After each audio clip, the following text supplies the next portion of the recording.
Ce journal vous est offert par le FPI, Fonds de promotion de l'industrie, votre partenaire privilégié pour la réussite de vos projets.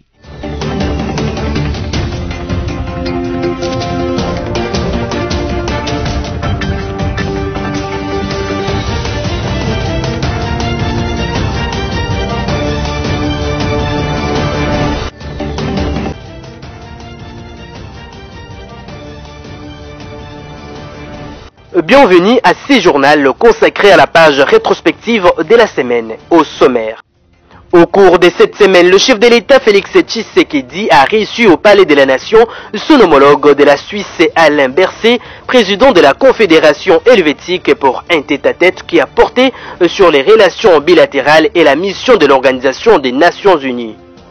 Dans le souci d'organiser les élections générales en décembre prochain, la Commission électorale nationale indépendante a entamé les contrôles de l'état des fonctionnalités des dispositifs électroniques des votes.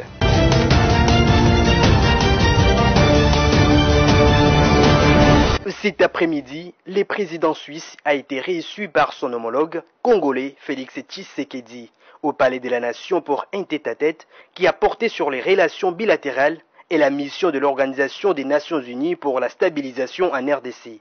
La Suisse a précisé qu'elle participe à cette mission en fournissant, en particulier, des forces de police et des démineurs. Cette visite s'inscrit naturellement dans un cadre d'excellentes relations bilatérales que nous avons, mais aussi dans un cadre de relations multilatérales dans un monde relativement chahuté, avec beaucoup d'enjeux pour nos pays, pour le système multilatéral et évidemment avec la situation que vous avez mentionnée dans l'est du pays, une préoccupation aussi que nous souhaitons porter jusqu'au Conseil de sécurité lors de la présidence de la Suisse en mai de cette année, parce que nous avons placé le principal débat que nous allons mener dans ce cadre-là sous l'angle de la protection des populations civiles. Cette rencontre entre les deux chefs d'État a été l'occasion de faire le point de la situation à la question de l'avenir à moyen terme de cette mission de l'Organisation des Nations Unies et la situation sécuritaire difficile dans l'Est du Congo. Après Kinshasa, le président suisse se rendra également à Goma, chef-lieu de la province du Nord Kivu. Les discussions sur place porteront principalement sur les tâches de la MONUSCO et la protection de la population civile dans les zones de conflit. Il s'y est dénoté qu'il était arrivé dans la soirée du 12 avril à Kinshasa.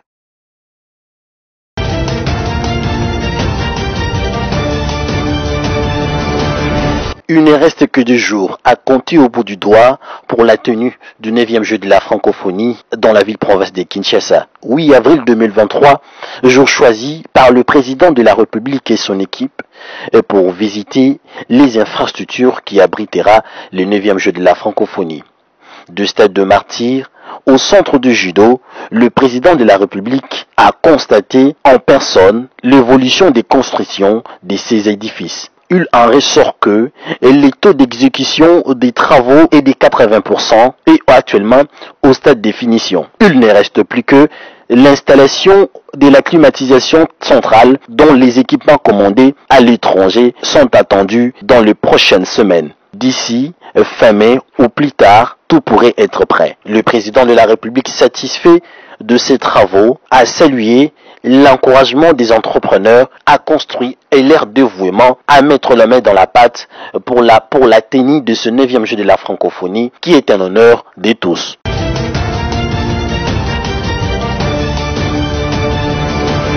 Je suis toute contente. Vous savez, lorsqu'on fait un travail et que le collègue, la famille ou les autres équipes vous observent, sont d'accord au travail que vous avez fait, donc ça rend la personne contente. Donc je suis contente parce que ce travail, c'est le fruit de mon cerveau. J'ai associé les techniciens. J'ai beaucoup travaillé pour pouvoir produire ces documents qui vont servir désormais, après toutes les étapes possibles, la RDC dans le secteur de l'élevage. Donc cet instrument, c'est pour réglementer les secteurs de l'élevage.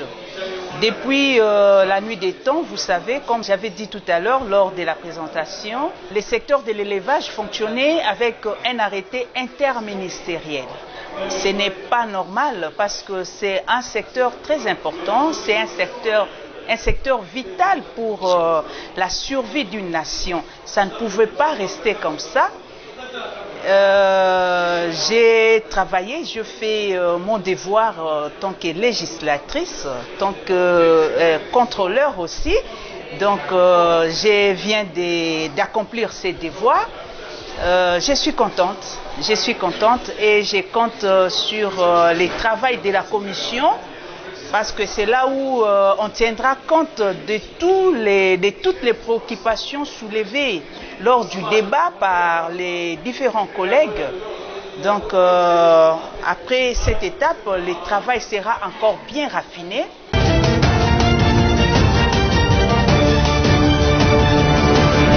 Après sa rencontre avec le bon syndicat du ministère de la Santé et le coordonnateur national de l'UNRB, le ministre de la Santé publique, Hygiène et Prévention, Dr Samuel Roger Kamba a été face aux députés nationaux, membres de la commission enquête parlementaire chargée de faire toute la lumière sur l'importance de la circulation de produits pharmaceutiques en République démocratique du Congo. J'ai été invité par la commission de l'Assemblée nationale pour répondre à une question fondamentale qui est celle du médicament, de son contrôle, de sa circulation et des dangers que le médicament peut représenter pour notre population.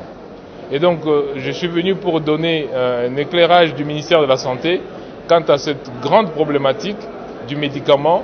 Vous savez que c'est parmi les éléments de notre santé publique. On retient que le médicament figurait parmi les éléments de la santé publique. Pour le membre de la commission, cette activité avait pour but de donner du bonus enquête parce qu'après le départ de l'ancien ministre, on croyait que les armes ont été rangées. C'est afin un message qui a envoyé un directeur de tous les réseaux exerçant les trafics de faux médicaments, l'importateur véreux, sans qualité, qui manipule les médicaments, la collaboration du nouveau ministre. Nous allons donner un bon résultat à notre peuple parce que tout ce que nous consommons jour et nuit, ce sont des poisons et il faut que nous puissions consommer des vrais et des beaux produits pour que notre santé soit une santé améliorée. Le ministre a promis de travailler dans le sens de l'orientation de l'Assemblée nationale. Cependant, la lutte efficace contre tous les médicaments exige l'implication de tout le monde, l'Assemblée nationale, le ministère de la Santé publique, la DGDA, la DGRAD et tous les services d'État intéressés par la question.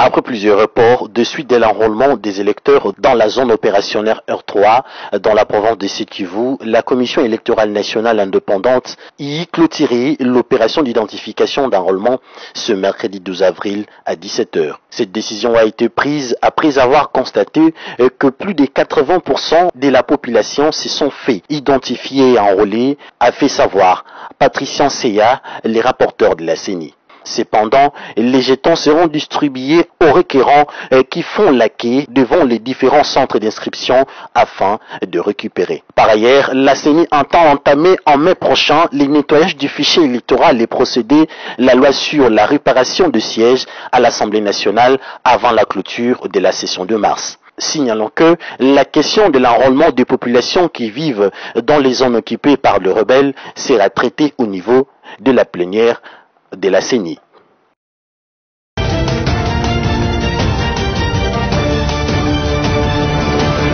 Le secrétaire exécutif national de la centrale électorale Totoma Biku Totokani et son adjointe Marie-Josée Kapinga ont visité l'entrepôt de l'aéroport international d'Endjili dans le cadre du contrôle de l'état des fonctionnalités des dispositifs électroniques de vote, dans les soucis d'organiser les élections générales en décembre prochain. Après la visite, Totoma Biku renseigne que la Commission électorale nationale indépendante changera la partie software pour l'adopter à l'évolution des technologies 5 ans après la tenue des élections dernières. Rappelons que l'année dernière, au test des fonctionnalités des équipements, la Commission électorale nationale indépendante avait trouvé au moins 3% des dispositifs en panne sur plus de 900 000 machines contrôlées à l'aéroport international d'Ndjili.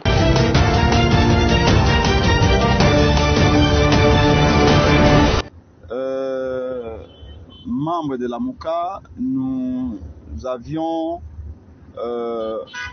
félicité les nouveaux coordonnateurs de la MOCA, le professeur émérite Mathieu Kalele, qui y a fait remise et reprise avec le président Louis Martin Fayulu sur base de l'article 5 alinéa 3 de notre charte qui donne la possibilité au présidium de coopter les membres du présidium, ce qui a été fait depuis longtemps. Et donc la MOCA a les tournés vers l'est du pays qui est abandonné par M. Félix Tshilombo entre les mains des Ougandais, des Burundais, des Kenyans. Nos yeux sont tournés vers le processus électoral.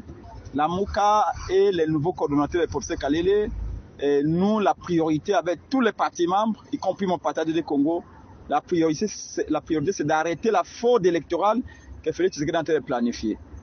Quant au président Muzito, qui était notre allié et un leader politique respectable, il avait écrit au présidium de la MOCA le 22 décembre 2022 pour signifier son retrait volontaire.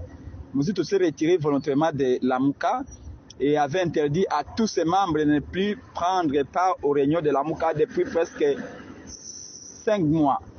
Nous avions pris acte, nous, les collèges des présidents de la MOCA, nous avions pris acte de son retrait volontaire. Nous lui avions souhaité bonne chance là où il est allé, à l'Union sacrée, parce que c'est un secret de polichinelle. Tous les Congolais savent que le président Muzito, suite à la pression de son beau-fils Mouyaya, et de sa famille biologique, était en train de négocier avec Félix Tshisekedi pour devenir Premier ministre. Malheureusement, Félix Tshisekedi n'a pas voulu. Il lui avait proposé plutôt les postes de vice-premier ministre et ministre de l'économie, les postes que Muzito avait rejetés parce qu'il réclamait d'être à la primature. Et donc, malheureusement, le président Muzito s'était mal pris en garantissant qu'il allait mettre les désordres au sein de la MOCA, tuer la MOCA avant de partir. Mais malgré cela, la MOCA reste l'esprit du peuple. Nous allons continuer la lutte avec d'autres leaders importants qui sont en train de venir pour faire triompher la vérité des urnes, pour qu'en 2023, qu'il n'y ait plus de fraude.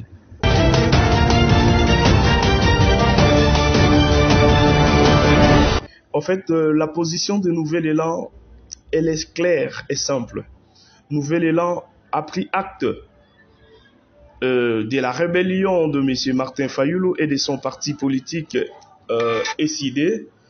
Vous allez constater que la passation qui a été opérée entre M. Martin Fayulu et M. Kalele, cette passation s'est passée frauduleusement parce que M. Martin Fayulu n'a pas qualité en lui seul pour coopter M. Kalele au sein du présidium.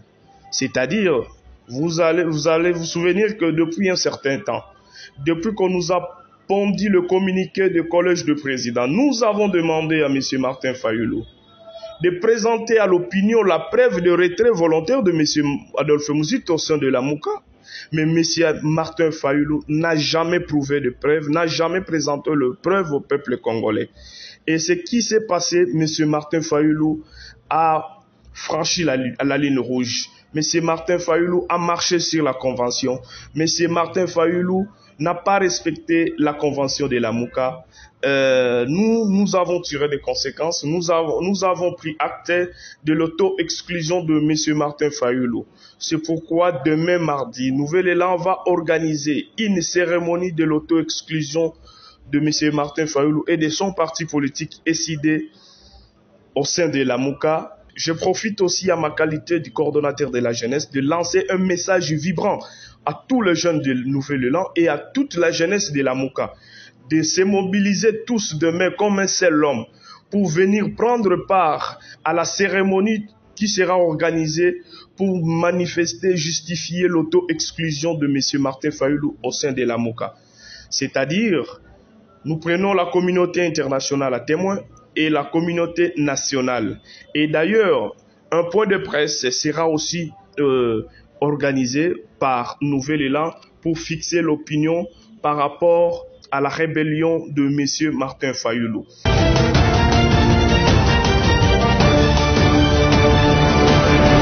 Au cours d'une rencontre qui s'est déroulée à Lubumbashi entre le leader de l'opposition, notamment Martin Fayulu, Moïse Katumbi, Matata Pogno et Délice Sanga, ces derniers ont déclaré leur attachement sans faille à la Constitution et aux lois du pays, ainsi qu'à leur application stricte. Par ailleurs, ces leaders de l'opposition de la République démocratique du Congo s'opposent catégoriquement à tout projet de révision constitutionnelle à quelques mois des élections. Ces opposants ont exigé ce qui suit. Ainsi, nous exigeons 1. La désignation consensuelle des animateurs des organes de la CENI. 2. La révision de la loi électorale. 3. La recomposition de la Cour constitutionnelle. 4. La fin de l'instrumentalisation des institutions politiques, judiciaires et fiscales contre les candidats présidents. 5. La fin des arrestations arbitraires. Hommes politiques, journalistes, activistes de la société civile et la libération de tous les prisonniers politiques. La fin des tueries dans le Grand Kivu, en Ituri, dans le Grand Katanga, dans le Grand Bandundu et à l'est de Kinshasa. C'est la conduite urgente d'un audit externe des opérations d'identification et d'enrôlement en cours en vue de la production d'un fichier électoral intègre reflétant les réalités démographiques de chaque circonscription électorale. Et ces personnalités de l'opposition ont décidé d'unir leurs forces dans le but de mener des actions communes pour obtenir l'organisation dans le délai constitutionnel des élections transparentes, impartiales, inclusives et apaisées.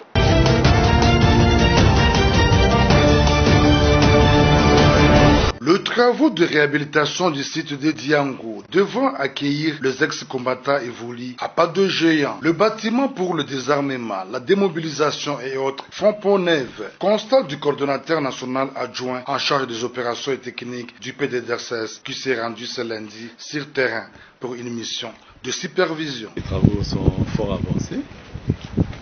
Il nous reste quelques petits détails à régler, notamment en termes de literie.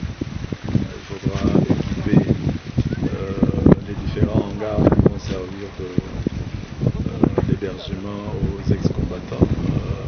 Il faut les équiper en matelas, en lit et en tout accessoire de literie. Occasion pour le colonel magistrat Egide Bossali d'appeler les groupes armés à se préparer pour adhérer à ce processus de paix. Et depuis 2019 que le chef de l'État leur a lancé l'invitation de revenir à des bons sentiments, revenir au sentiment de paix, de cohésion, d'unité. Bon, c'est tout ce que nous continuons à faire en termes de sensibilisation, leur dire qu'il y a un temps pour faire la guerre, mais il y a un temps aussi pour faire la paix. Et ceux qui font la paix sont appelés fils des dieux. J'espère que ce message de paix, de cohésion, d'harmonie pourra leur parvenir pour qu'ils comprennent que la province a des défis énormes de développement. Et les temps qu'on s'est tiré dessus, qu'on s'est rentré dedans, je crois que ce temps est arrivé à terme pour privilégier la paix. Outre Diango, deux autres sites seront construits en territoire de Djougou et d'Irumu. Signalons que c'est le vice-premier ministre en charge de la défense nationale et ancien combattant Jean-Pierre Bemba Gombo qui va procéder dans un proche avenir au lancement officiel de ces opérations attendues par tous, dont l'objectif est de pacifier totalement la province de l'Ituri.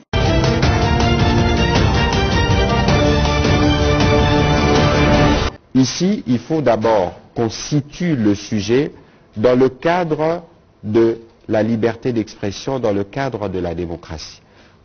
On n'entre pas dans le fond du sujet, mais il faut reconnaître à M. Tchani, comme il faut reconnaître d'ailleurs à Christian Mwando, le droit de s'exprimer tel qu'il pense.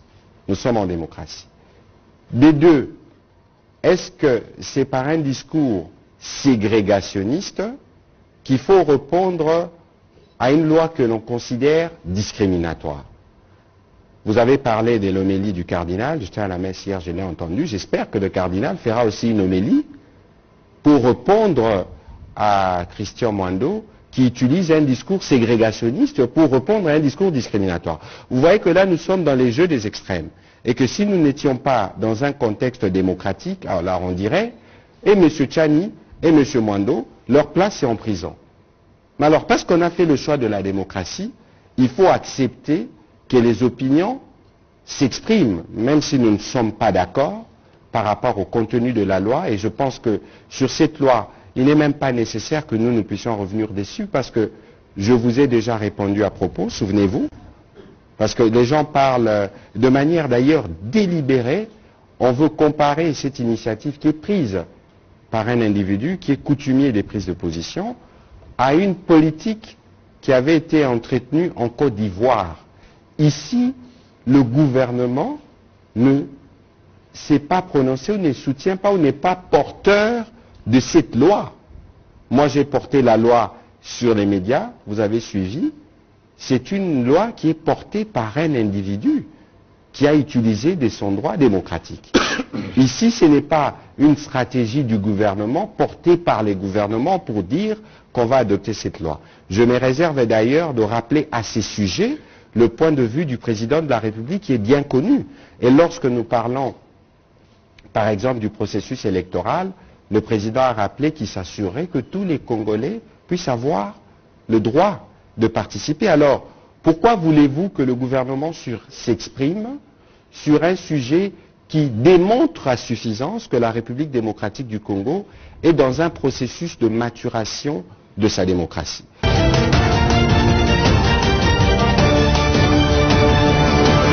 Enrôlement et d'identification de l'électeur dans la troisième ère opérationnelle en province du Ituri a déjà atteint 80% d'enrôlés, comparativement à d'autres provinces où la situation sécuritaire est stable. Ceci est dit à la restauration de l'autorité de l'État, caractérisée par les retours de la population dans leur milieu d'origine. L'enrôlement se déroule plutôt très bien en Ituri et jusque-là nous n'avons pas d'incidence sécuritaire majeure.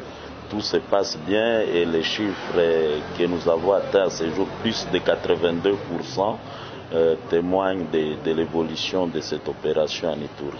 Occasion pour Jimmy Angama Tadri, secrétaire exécutif de la CENU en Ituri, de saluer les efforts et les sacrifices consentis par le gouverneur militaire, le lieutenant général Luboyanka Choma-Jouni, dans la sécurisation de ces processus. Nous félicitons d'abord le gouvernement provincial, toute l'équipe du comité provincial de sécurité qui nous a accompagnés, mais nous félicitons aussi tous les fils et toutes les filles de l'Ituri, les notables et tout le monde qui s'est déployé pour que l'enrôlement puisse bien se dérouler en Ituri jusque-là.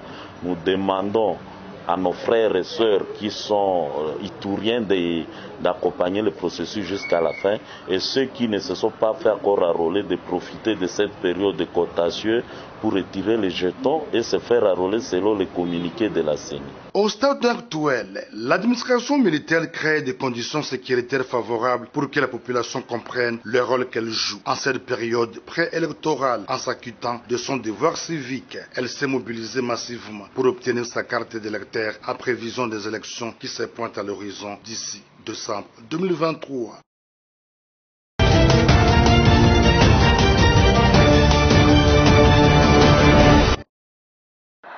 Au cours de la réunion présidée par le vice-premier ministre, ministre en charge de la fonction publique, Jean-Pierre Liaou, le gouvernement a rassuré les fonctionnaires de l'État sur son engagement de payer leurs salaires dans les délais.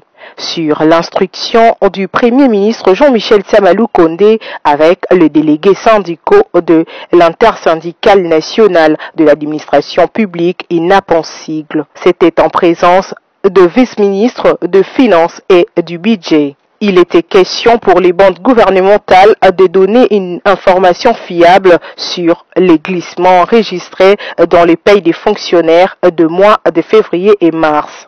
Au sortir de cette réunion, le gouvernement a rassuré le syndicaliste de la mise en œuvre du mécanisme devant garantir la régularité de paye de fonctionnaires.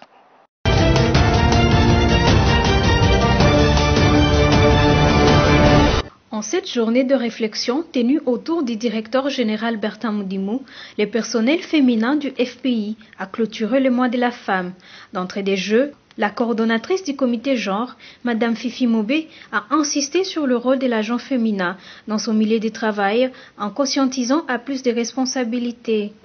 Au cours de cette journée, nous avons le privilège de parler de problèmes des femmes en rapport avec la santé, en rapport avec beaucoup de choses que les femmes peuvent faire au courant de leur carrière, dans leur maison, mais aussi en tant qu'agent et cadre du fonds de promotion de l'industrie. La TPI. Qu'est-ce que la TPI fait à l'économie, à l'industrie du pays? Autre sujet évoqué au cours de cette journée d'échange, la problématique de la survie de la taxe de promotion de l'industrie, principale ressource de l'entreprise, ainsi que la représentativité des femmes au poste de prise de décision. Prenant la parole en guise de réponse aux questionnements du personnel féminin, le DG Bertin Moudimou, qui s'est fait accompagner par le directeur général adjoint Martin Ouidjiloou, a pour sa part souligné dans son allocution les efforts déployés par l'institution pour encourager la parité hommes-femmes. Le numéro 1 du fonds a également souligné les rôles centraux joués par le personnel féminin dans l'accomplissement de la mission principale du FPI, qui est de promouvoir l'essor de l'industrie congolaise. Il a promis que le management du FPI ne ménagera aucun effort afin de rendre l'institution plus performante. Nous avons dans notre pays essentiellement des banques commerciales, mais une banque financière de développement pour assurer le développement du Congo et permettre à l'investissement de jouer véritablement le rôle de création des richesses et de la répartition de ces richesses, ça n'existe pas aujourd'hui dans notre pays. Tout au long de la journée, plusieurs intervenants se sont succédés pour discuter des questions clés telles que la santé des femmes, l'entrepreneuriat et le fonctionnement du fonds de promotion de l'industrie. Le personnel féminin a reçu un récapitulatif du rôle de chaque direction qui compose l'institution. Parallèlement, en lien avec les thèmes de la Journée internationale de la femme sur le numérique et l'autonomisation, une session de partage a également eu lieu entre le directeur des systèmes d'information du FPI et les participants. Le directeur Stéphane Chitende a parlé de la place des nouvelles technologies de l'information et de la communication dans le fonctionnement du FPI. Il a insisté sur l'importance d'utiliser l'éthique pour améliorer la performance des entreprises et la sécurité des données. Dans le chapitre sur la santé, les présentations ont porté sur la santé des reproductions au sein d'un couple, notamment l'endométriose et l'infertilité, ainsi que sur les avantages de l'utilisation des compléments alimentaires pour renforcer l'organisme.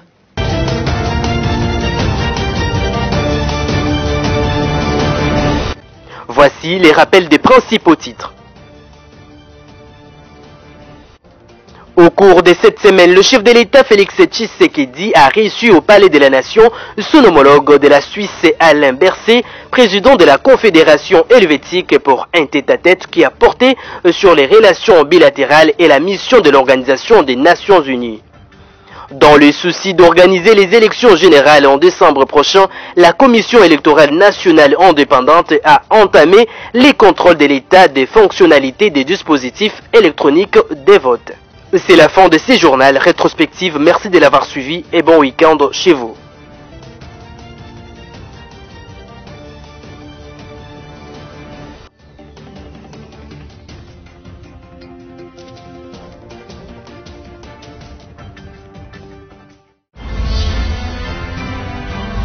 Ce journal vous a été offert par le FPI, Fonds de promotion de l'industrie.